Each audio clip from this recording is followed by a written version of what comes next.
हर्रुल वबाल हातिमा अल मुस्तफा वल मुर्तजा वबनाहुमा वल फातिमा खमसतुन नुतफी बिहा हर्रुल वबाल हातिमा अल मुस्तफा वल मुर्तजा वबनाहुमा वल फातिमा। अऊज़ु बिल्लाहि मिनश शैतानिर रजीम। बिस्मिल्लाहिर्रहमानिर्रहीम। अज़ीज़ान मोहतरम, आपरा पैगम्बर इस्लाम हजरत मोहम्मद मुस्तफ़ा सल्लल्लाहु अलैहि वसल्लम जनाबे अबू ज़र गफ़ारी ने वसीयत नंदरमा कहियो, इज़ा अराद अल्लाह अज़्ज़ व जल्ल बिअब्दिन खैरन फ़क़्क़हहु फ़िद्दीन व ज़हदहु फ़िद्दुनिया व बस्सरहु बिअयूब नफ्सि। ऐ अबा ज़र, अगर जो खुदावंद करीम एक बंदा प्रति खैर चाहतो होय तो ते બંદાને ખુદાવંદ કરીમ ફિકહનું જ્ઞાન અદા કરશે અને દુનિયાના અંદરમાં તેને જાહિદ બનાવશે અને તે શખ્સના આયબોને પારખી શકશે એવી તાકાત તે બંદાને ખુદાવંદ કરીમ અદા કરશે। યાની કે એ શખ્સ પોતાના આયબને ઓળખી શકશે અને તે શખ્સ પાસે ફિકહનું જ્ઞાન આવી જશે અને દુનિયાના અંદરમાં તે ઝહદ ઇખ્તિયાર કરશે। એ વસ્તુઓ તે શખ્સને મળશે કે જેના પ્રત્યે ખુદા ખેર ચાહે છે। ત્યાર પછી પૈગંબર ઇસ્લામ સલ્લલ્લાહુ અલૈહિ વસલ્લમ ફરમાવ્યું, मा ज़ाहिद अब्दुन फी दुनिया इल्ला अंबत अल्लाह अल हिकमा फी क़ल्बिही व अंतका बिहा लिसानिही, कि अगर जो कोई शख्स दुनियाના અંદરમાં ઝહદ ઇખ્તિયાર કરશે તો ખુદાવંદ કરીમ તે શખ્સના દિલમાંથી हिकमत पैदा करशे અને તે हिकमत તે શખ્સની જબાનમાં જારી થશે। વબસરહુ બિઉયુબી દુનિયા, અને દુનિયાની ऐबोને તેને ખબર પડશે અને દુનિયાના અંદરમાં કઈ બીમારી છે અને તે બીમારીનો ઇલાજ ક્યું છે અને ખુદાવંદ કરીમ તે બંદાને આ દુનિયામાંથી સલામતીની સાથે બહાર કાઢશે, યાની કે તેનું મૃત્યુ થશે। ત્યાર પછી પૈગંબર ઇસ્લામ સલ્લલ્લાહુ અલૈહિ વસલ્લમે કહ્યું, ऐ अबा ज़र, इज़ा रअयत अखाका क़द ज़हिद फ़ी दुनिया, જ્યારે તું તારા એક ભાઈને જો કે જે દુનિયાના અંદરમાં ઝહદ ઇખ્તિયાર કર્યું છે, તે દુનિયાની લાલચમાં આવી નથી ગયો, બલકે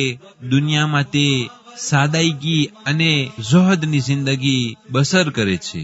ફસ્તમિዕ મિન્હુ, તો તું તે નેક અને ઝાહિદ બંદાનું સાંભળજે, તેના કલામને તું સાંભળજે। ફઇન્નહુ યુલકિનુલ हिकमा, તે નેક અને ઝાહિદ બંદો हिकमतની તલકીન કરતો હોય છે। ફકુલતુ યા રસૂલલ્લાહ મન અઝહદુન નાસ, તો જનાબે અબુ ઝરે કહ્યું કે ऐ પૈગંબર ઇસ્લામ, સૌથી વધારે ઝાહિદ કોણ છે?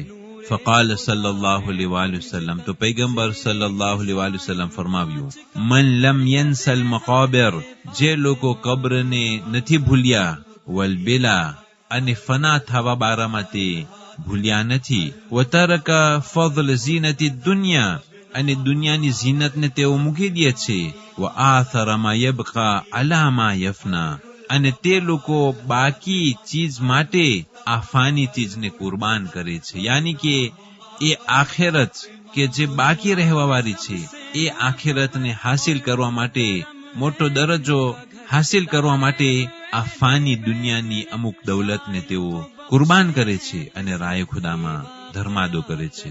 વલમ યઉદ્દ ગદન મિન અય્યામિહી વઅદ્દ નફસહુ ફિલ મૌતા, અને સૌથી વધારે ઝાહિદ પૈગંબર ઇસ્લામ સલ્લલ્લાહુ અલૈહિ વસલ્લમના કલામ પ્રમાણે એ શખ્સ છે કે જે શખ્સ કદી પણ એમ નહીં વિચાર કરે કે કાલે હું જીવતો રહેવાનો છું, અને પોતાના પ્રોગ્રામમાં કાલે એ જીવતાઓમાંથી તેને શુમાર નથી કરતો, યાની કે હંમેશા તે મોતની તૈયારી કરતો હોય છે અને મોત માટે હંમેશા તે તૈયાર જ હોય છે।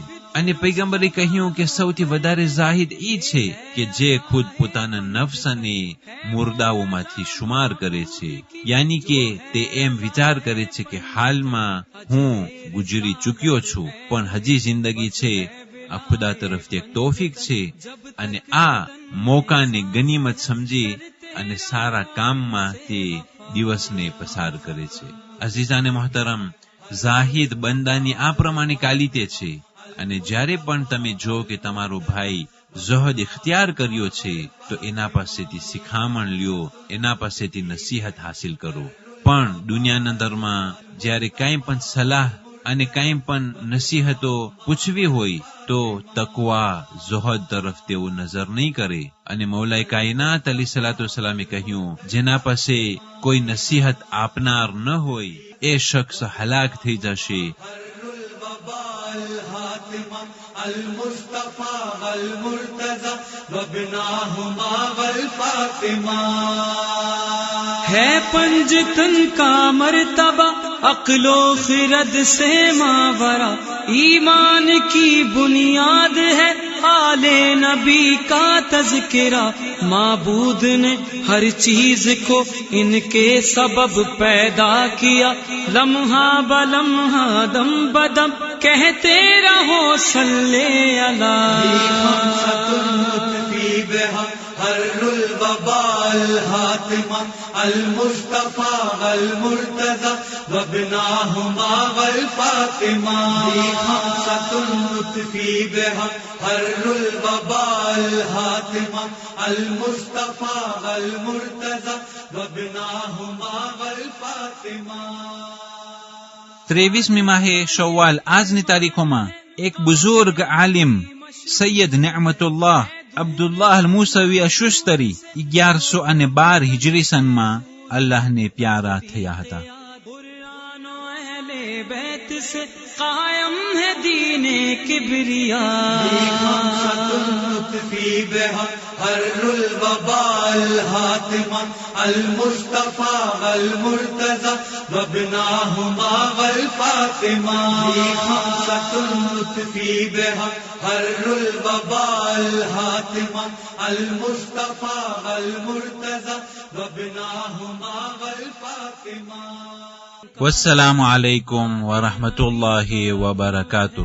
قرآن و اہل بیت سے قائم ہے دین کبریا. فی بها حر الوباء الحاتمہ المصطفى والمرتضى وابناهما والفاطمہ. فی بها حر الوباء الحاتمہ المصطفى والمرتضى وابناهما والفاطمہ.